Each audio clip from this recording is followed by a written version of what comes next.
కన్నడ నటి Ranya Rao gold smuggling కేసులో సంచలనం కలిగించే విషయాలు ఒకదాని తర్వాత ఒకటి బయటికి వస్తున్నాయి. గత సంవత్సర కాలంలో ఆమె ఏకంగా 30 సార్లు దుబాయ్ వెళ్లి వచ్చినట్లు తెలియగా ఆమె ఇంట్లో అధికారులు స్వాధీనం చేసుకున్న బంగారం ఓ పెద్ద రాజకీయ నేత కొనుగోలు చేసినట్లు తేల్చారు. ఇంతకీ ఎవరా బిగ్ పొలిటీషియన్? అతనే ఈ స్మగ్లింగ్ రాకెట్ వెనుక ఉన్నాడా? ఇంకేదైనా లింక్ ఇందులో ఉందా? ఇలాంటి ప్రశ్నలకు సమాధానాలను రాబట్టే పనిలో రెవెన్యూ ఇంటెలిజెన్స్ ఉండగా దుబాయ్ టూర్లతో ఈ రన్యారావు బాగానే వెనకేసుకున్నట్లుగా కూడా అధికారులు తేల్చారు.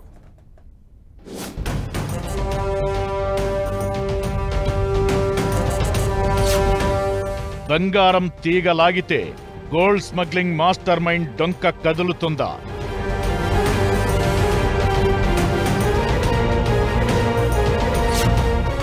రన్యారావు అరెస్టుతో ఉలిక్కిపడిన కర్ణాటక.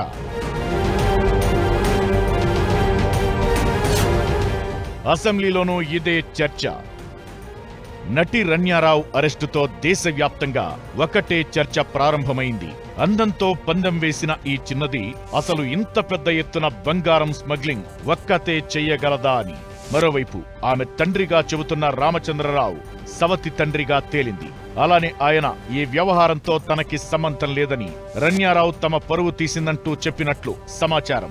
రన్యారావు నివాసం నుంచి డిఆర్ఐ మరో 2.5 కేజీల బంగారం రికవరీ చేసినట్టు తెలుస్తోంది. దీంతో మొత్తంగా రన్యారావు నుంచి 17 కేజీల 200 గ్రాములు రికవరీ చేసినట్లయింది. మరోవైపు రన్యారావు ఇంట్లో దొరికిన బంగారపు ఆభరణాలకు బిల్ ఓ ప్రముఖ రాజకీయ నాయకుడు చెల్లించినట్లు తేలడం మరో సంచలనం.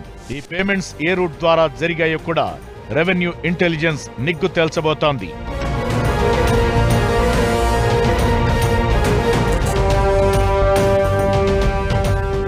రన్యారావు ఈ బంగారం తరలించిన వైనం కూడా నివ్వెరపరుస్తోంది. తన శరీరానికి ప్రత్యేకంగా అమర్చిన బెల్టులోనే 14 కేజీల బంగారం దాయడం విశేషం.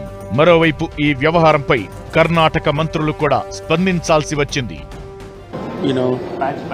Until and unless that DRI completes the investigation, we cannot investigate again.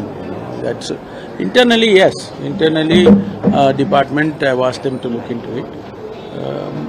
They will definitely get some information.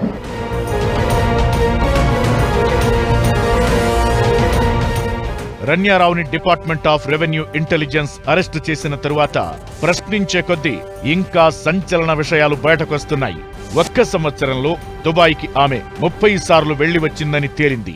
ఎన్నిసార్లు ఆమె బంగారం కొని వచ్చిందంటే ముందసలు అంత పెద్ద ఎత్తున బంగారం ఖచ్చితంగా ఇక్కడ విక్రయాలకి అని అర్థమవుతుంది. దుబాయ్లో గోల్డ్ పై పన్ను ఉండదు. అది కూడా ఎయిర్పోర్ట్ లో అయితే ఎక్సైజ్ ఫ్రీ గోల్డ్ కొనుగోలు చేయవచ్చు. అందుకే ఇలా చేసిందా, లేక అసలు దుబాయ్లో గోల్డ్ తీసుకొచ్చి ఇక్కడ స్మగ్లింగ్ రాకెట్ నడుపుతున్నారా అనేది మరో ప్రశ్న.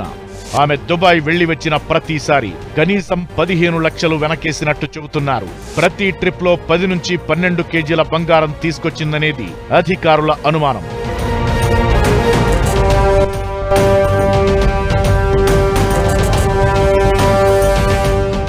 ఈ సందర్భంలోనే అసలు విదేశాల నుంచి మన దేశానికి బంగారం ఎంతవరకు తీసుకురావచ్చు అనే ప్రశ్న రావడం సహజం.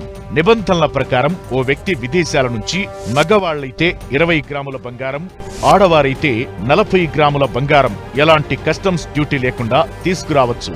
తక్కువ ధరకు దుబాయ్లో బంగారం కొనేసి ఇక్కడి మార్కెట్లో విక్రయించేందుకు ప్లానేస్తారు. ఈ క్రమంలోనే ఇలా పరిమితికి మించిన బంగారం తెచ్చినందుకు స్మగ్లర్లుగా ముద్రపడతారు. ఇది ఏ 10 గ్రాములో 100 గ్రాములో అయితే ఓకే, కానీ ఏకంగా కేజీలకు కేజీలు తెచ్చేస్తుంటే అది ఖచ్చితంగా ఒక్కరి పని కాదని అర్థమైపోతోంది. అందుకే దీని వెనక ఉన్న ఆ పెద్దలు ఎవరో అని తేల్చే పనిలో పడ్డారు అధికారులు. ఈ వ్యవహారం వెనుక రన్యారావు ఒక్కరే ఉన్నారా, లేక ఎంతమంది ఉన్నారని కూపీ లాగుతున్నారు అధికారులు.